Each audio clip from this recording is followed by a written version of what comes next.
Escolhido pelo grupo foi o heroísmo. Eu vou ler o texto e depois comentar um pouquinho sobre ele. Heroísmo. Eu temo muito o mar. O mar enorme, solente, enraivecido e turbulento, erguido em vagalhões, surgindo ao vento. O mar sublime, o mar que nunca dorme. Eu temo o largo mar, rebelde e informe, de vítimas famílicas, sedento, e creio ouvir a cada oscilamento os ruídos de um túmulo disforme. Contudo, num barquinho transparente, no seu dorso feroz vou blassonar, tufado à vela e na água, quase assente. E ouvindo muito ao perto do seu blamar, eu rindo, sem cuidado, simplesmente escaro, com desdém no grande mar. O texto Heroísmo, ele nos remete às primeiras fases de Cesário Verde, que ele tem bastante cuidado com a estética do poema, ou seja, as linhas perfeitamente contadas sobre cada um e também o esquema de rimas, que nesse caso seria ABBA, ABBA, CDC e DCD. O texto ele tem um ritmo meio lento e até mesmo melancólico, o que pode ser até associado com um tema, que seria o mar, né? Ou seja, esse ritmo lento e melancólico, ele pode ser associado com as tragédias que acontecem no mar ou os perigos do mesmo. O texto também pode ser considerado um texto realista. Por quê? Porque o mar é caracterizado fortemente para fazer uma imersão ao texto. E o mar também, nesse texto, ele não é só um volume de água, mas sim ele é um personagem épico, pode até ser considerado canônico. Depois de todas essas conclusões, a gente pode dizer que é um texto realista e efêmero.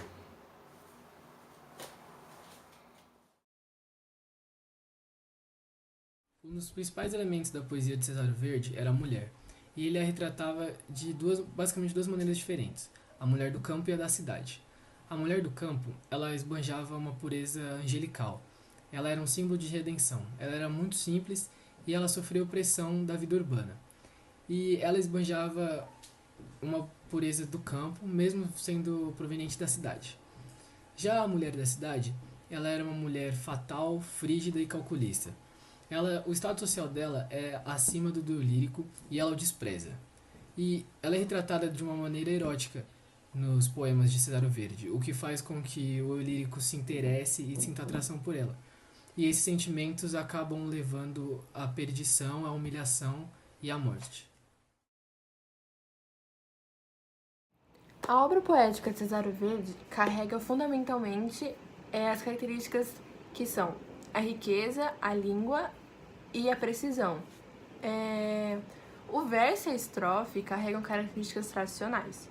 E Cesário ele cultiva fundamentalmente o soneto em versos, decassílabos e alexandrinos, tentando encontrar a perfeição do fabricado, que é o parnasianismo. E ao mesmo tempo, ele tenta transmitir o ritmo do vivo e do real, que se encaixa ao realismo.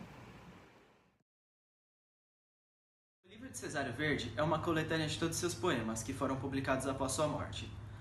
Em vida, Cesário Verde publicava seus poemas em periódicos, mas nunca foi bem recebido por seus contemporâneos. Após sua morte, e como uma forma de homenagem, seu amigo Silva Pinto pegou todos seus poemas e publicou eles em um livro, o livro de Cesário Verde, que no começo foi dado para amigos e parentes, mas após dado ao público, vendido.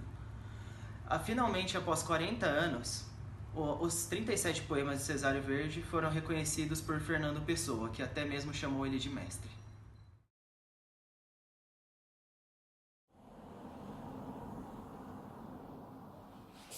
Fala galera!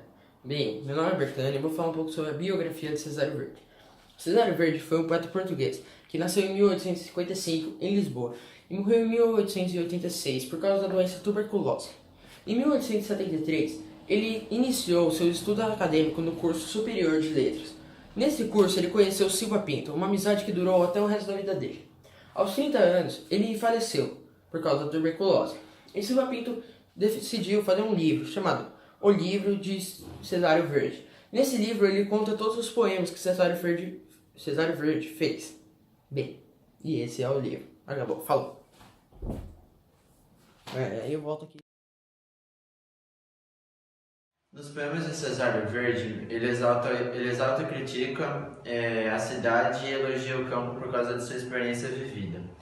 Para ele, o campo não tem aspecto bucólico e paradisíaco como tinha para outros poetas. Para ele, o campo é um espaço real e um cotidiano autêntico, onde se observa os camponeses nas suas tarefas diárias e onde se manifesta a alegria. Nos seus poemas percebemos a sua subjetividade pela preferência que se manifesta por este lugar. Ele associa o campo à vida, à fertilidade e à vitalidade. Não há miséria, sofrimento e seres humanos dúbios no campo. Porque isto ele encontra na cidade. Na cidade, o sujeito poético sente-se sufocado e incomoda-o, assim como os trabalhadores que a procuram para encontrarem condições melhores de vida. Para ele, na cidade, os trabalhadores enfrentam lutas diárias com força e determinação. A poesia de Cesário é única, autêntica e revela uma preocupação social sentida, que apresenta muita veracidade, nos transporta para o mundo dele.